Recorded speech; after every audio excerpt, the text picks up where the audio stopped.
இயேசு கிறிஸ்துவில் எனக்கு பிரியமான சகோதர சகோதரிகளே, சில நேரங்களிலே நற்செய்தியானது மீண்டும் மீண்டும் நாம் சிந்திப்பதற்கு தூண்டும் விதமாக இருக்கின்றது.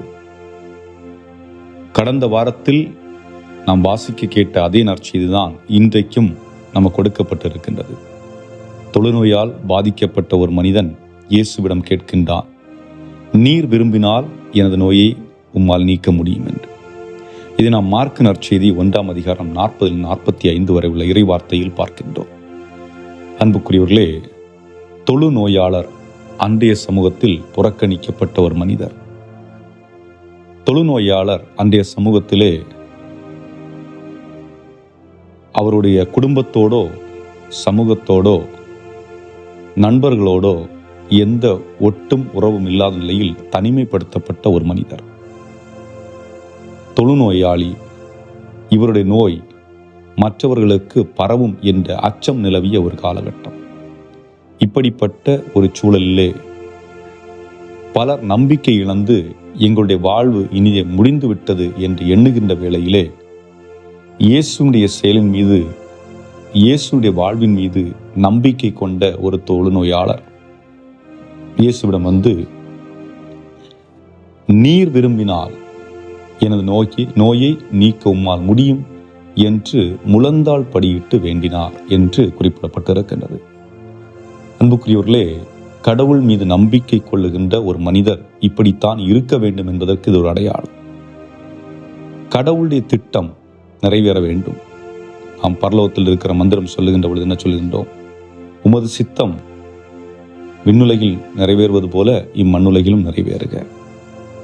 அதாவது, உம்முடைய சித்தத்தை நிறைவேற்றுவதற்காக நான் படைக்கப்பட்டிருக்கின்றேன், என் வழியாக உம்முடைய சித்தங்கள் நிறைவேறட்டும் என்று நாம் ஒவ்வொரு முறையும் ஜெபிக்கின்றோம். அதே போன்றுதான் நம்முடைய வாழ்விலே துன்பங்கள், துயரங்கள், கஷ்டங்கள், வேதனைகள், கடன் பிரச்சனைகள், நோய்கள் என்று வருகின்ற பொழுது, ஆண்டவரே எனக்கு இதை குணப்படுத்தி தாரும் என்று நிற்பதற்கு பதிலாக, ஆண்டவரே உம்முடைய சித்தம் எதுவோ அது நிகழட்டும் என்று ஆண்டவர் கரத்திலே ஒப்பு கொடுக்க இந்த நற்செய்தி நமக்கு சொல்லுகின்ற. ஆண்டவர் நீர் விரும்பினால், ஆண்டவர் விரும்பாமல் இருப்பாரா?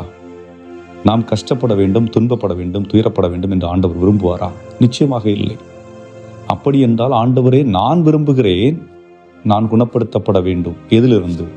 என்னுடைய பேராசையில் இருந்ததாக இருக்கலாம், என்னுடைய தேவையற்ற எண்ணங்களில் இருந்ததாக இருக்கலாம், பலவற்றிலிருந்து நான் விடுபட வேண்டும், அவற்றில் நான் விடுபட வேண்டும். ஆண்டவர் நீரும் என்னை விடுவித்தருளும் என்று நாம் ஆண்டவரிடத்தில் வேண்டுகின்ற பொழுது நிச்சயமாக ஆண்டவர் நாம் கேட்பதை கொடுப்பார் என்பதற்காக ஆண்டவர் சொல்லுகின்ற வார்த்தை, நான் விரும்புகிறேன் உனது நோய் நீங்குக, நான் விரும்புகிறேன் நீ நலம் பெறுக, நான் விரும்புகிறேன் உன்னுடைய வாழ்வில் எல்லாம் இனிதாக அமையட்டும் என்று ஆண்டவர் இயேசு கிறிஸ்து நிச்சயமாக நமக்கு அந்த வார்த்தைகளை குறிப்பிடுவார். ஆனால் அவர் சொன்னவுடன் என்ன நிகழ்கிறது? தொழுநோய் அவரை விட்டு நீங்கியது, அவர் நலமடைந்தார் என்று விவிலியம் சொல்லுகிறது.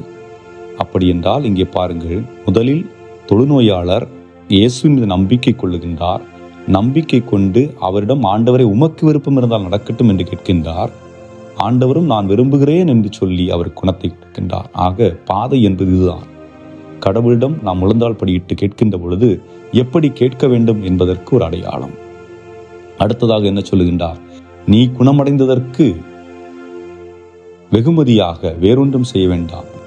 ஏற்கனவே சொல்லப்பட்ட காணிக்கையை, மோசே கட்டளையிட்டுள்ள அந்த காணிக்கையை நீ செலுத்து. இது எதை வெளிப்படுத்துகிறது என்றால், நன்றி செலுத்த வேண்டும் என்பதுதான். நாம் கடவுளிடமிருந்து அருளை பெற்றிருக்கின்றோம், குணத்தை பெற்றிருக்கின்றோம், செல்வத்தை பெற்றிருக்கின்றோம், நிறைய அருளடையாளங்களை நாம் பெற்றிருக்கின்றோம். அவற்றிற்கு நாம் நன்றி செலுத்தக்கூடியவர்களாக, நன்றி கடன்பட்டவர்களாக இருக்க வேண்டும் என்பதுதான். பல நேரங்களிலே தேவைக்காக கடவுளை அணுகுகின்றோம், தேவைக்கு அதிகமாக பெற்று கொண்டவுடன் கடவுளை மறந்து விடுகின்றோம். அதுவல்ல, மாறாக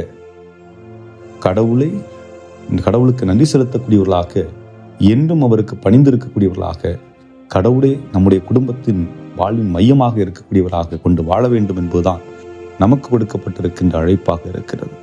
அதை சிந்தித்தவர்களாக என்றும் வாழும் இல்லாமல் இறைவா, இந்த தொழுநோயாளரை போன்று பலவிதமான நோய்களால் நாங்கள் பாதிக்கப்பட்டிருக்கின்றோம்.